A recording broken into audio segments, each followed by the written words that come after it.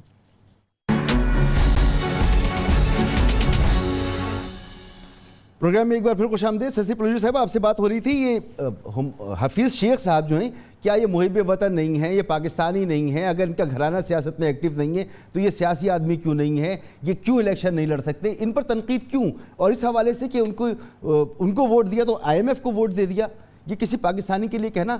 سوال میرا یہ تھا کہ پیپلز پارٹی تو ایسا نہیں کرتی تھی. دیکھیں حفیظ شیخ صاحب کا یوسف رضا گیلانی صاحب سے کوئی موازنہ نہیں ہے, ان کی کوئی بیک گراؤنڈ پولیٹیکل اس طرح نہیں ہے, اور سب کو پتہ ہے یہ یوسف رضا گیلانی صاحب منجھے ہوئے سیاستدان ہیں, ان کی بڑی قربانیاں جمہوریت کے لیے. ابھی بھی جمہوری قوتوں کی طرف سے وہ امیدوار ہیں, انہوں جو پارلیمنٹ میں بھی تھے تو سب کو ساتھ لے کر چلے, اور وہ جو ہے ہر طرح سے انہوں نے آئین کی اور جو ہے پاکستانی کے پارلیمنٹ کے اصولوں کی. تو میرے خیال میں, اور وہ ہر جگہ عوامی نمائندہ ہیں, وہ الیکشن لڑتے رہے ہیں اور وہ جیلوں ریلوں سے گزرے ہوئے ہیں. لوگ ان کو پسند کرتے ہیں, نہ صرف ان کی پارٹی میں, پارٹی سے بالا تر ہو کر کسی ایک ادارے کی وجہ سے, انٹرنیشنل ادارے کی وجہ سے ان کا نام نہیں ہے.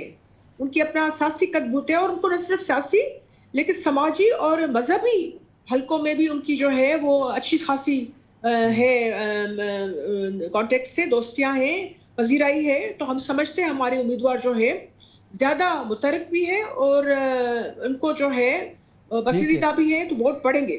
چلیں, یہ آپ ایسا سمجھتی ہیں, ٹھیک ہے. ہمایوں اختر خان صاحب آپ کی طرف آتا ہوں, لیکن ملک صاحب سے مجھے ذرا پوچھ لیں. ملک صاحب, مجھ جیسے ایک عام پاکستانی کے لیے بہت امپورٹنٹ ہے کہ یہ وہی یوسف رضا گیلانی صاحب ہیں جن کے لیے نواز شریف صاحب کہتے تھے کہ یہ ملک کی دولت وطن میں واپس آ سکتی ہے لیکن یہ اس کی راہ میں رکاوٹ بنے میں, یہ کرپشن کو سپورٹ کر رہے ہیں. یہی یوسف رضا گیلانی صاحب ہیں جن کے بارے میں ترکی کی خاتون اول کے ہار کا معاملہ ہے کہ وہ قومی خزانے سے اس کے پیسے ادا کیے گئے لیکن وہ ساتھ لے کے اس کو چلے گئے, اور پھر وہ کیس چل رہا ہے. تو یہ یوسف رضا گیلانی صاحب جن پر آپ کو شدید تحفظات تھے, جن کے بارے میں آپ کی لیڈرشپ کہتی تھی کہ یہ درست آدمی نہیں ہے ملک کے لیے, ان کو آپ ووٹ دے رہے ہیں اور تنقید کر رہے ہیں حفیظ شیخ صاحب پر. میرا آرگومنٹ تھوڑا سا اس طرح سے ہے کہ دیکھیں, جو پولیٹیکل پوزیشننگ ہوتی ہے وہ الیکشنز میں بڑی امپورٹنٹ ہوتی ہے. الیکشن کے دوران آپ کی جو کیمپیننگ پریویس آپ کی, اس میں کوئی شک نہیں, مسلم لیگ اور پیپلز پارٹی کے ایک محاسمت کی تاریخ رہی ہے, کوئی شک ہی نہیں ہے اس میں, اور وہ بڑی ایک لانگ ڈرون ایک بڑی چیکرڈ ہسٹری ہے, فور گڈ 30-40 ایئرز ہے. اب 9 کے قریب الیکشنز ایک دوسرے کے مد مقابل لڑ چکے ہیں. تو اس میں اس طرح کے الزامات اور ایسی باتوں کے اوپر اظہار خیال تو ضرور ہوا ہوگا, جو آپ کہہ رہے ہیں درست ہے.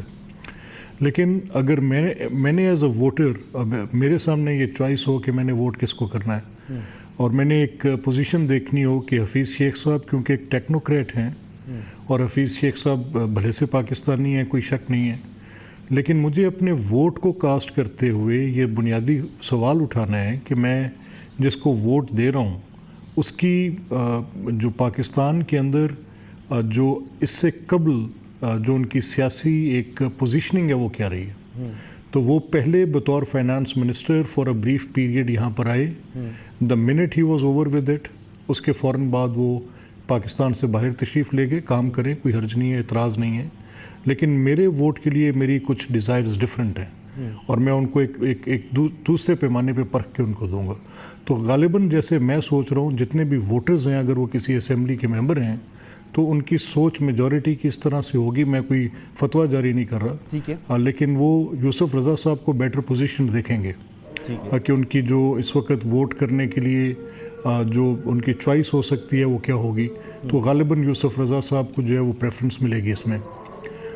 دوسری جو آپ نے بات کی کہ آئی ایم ایف کا کہنا ان کو بالکل یہ بات، کیونکہ تاریخی اعتبار سے ہم نے ایسے دیکھا ہے کہ ہمارے جتنے بھی یہ فائنینشیل وزٹس آتے ہیں، فائنینشیل جو ٹیکنوکریٹس آتے ہیں ڈفرینٹ بینکس کے اندر کام کرتے ہوئے، عالمی مالیاتی اداروں کے اندر کام کرتے ہوئے، تو ان کی جو بھی ان کی رجیم ہوتی ہے جس میں جیسے آج کل وہ پی ٹی آئی کی گورنمنٹ کے ساتھ ہیں، تو وہ پولیٹیکل ایک جو ایک کنٹرول پرووائڈ کرنا ہوتا ہے اور جو ریلیف عوام کو دینا ہوتا ہے اس کی نسبت ان کا ایگریمنٹ ان عالمی مالیاتی اداروں کے ساتھ زیادہ ہوتا ہے. رادر وہ پبلک ایٹ لارج کو ریلیف دینے کی نسبت ایک ریفارم کے نام پہ اس عالمی مالیاتی ادارے سے جس سے آپ کچھ تعاون کی توقع رکھتے ہیں ان کے ساتھ وہ زیادہ تھوڑے سے ایسوسیٹیڈ نظر آتے ہیں. تو یہ شاید اس بحث کا رخ ہے اور غالباً یہ درست بھی ہے. سر مجھے ایک بریک کی طرف جانا ہے اور اس بحث کا رخ شاید ایک یہ بھی ہے یہ کہ یوسف رضا گیلانی صاحب جو ہیں ان کی تمام وفاداریاں آصف علی زرداری صاحب کے ساتھ ہیں. ان کے جو کوٹیکنا اور S G S reference case کے حوالے سے جو ان کا کام تھا وہ ہمارے سامنے ہے. کس طریقے سے ان کو عدالت نے گھر بھیجا یہ بھی ہمارے سامنے. ہار کا معاملہ اوپن اینڈ شٹ کیس ہے وہ ہمارے سامنے. لیکن یہ کل مسائل تھے آپ کے لیے، آج یہ مسائل نہیں ہیں. آج آپ کا موقف بالکل بدلا ہوا ہے. تو یہ بھی ایک بحث کا موضوع ہے. اور حفیظ شیخ صاحب چلیں کہیں پر بھی کام کرتے ہوں پاکستانی ہیں اور ان کی جو زیادہ لائلٹی ہے وہ اگر ہم کسی ادارے سے جوڑ دیں، بین الاقوامی ادارے سے جوڑ دیں اور پاکستان سے نہ جوڑیں تو یہ بھی ایک بحث کا موضوع ہے. آگے اس پہ بات کرتے ہیں ایک بریک کے بعد.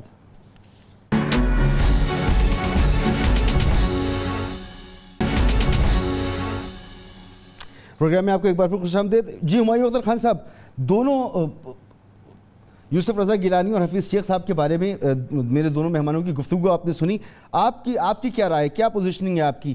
آپ کس طرح سے دونوں کو دیکھتے ہیں؟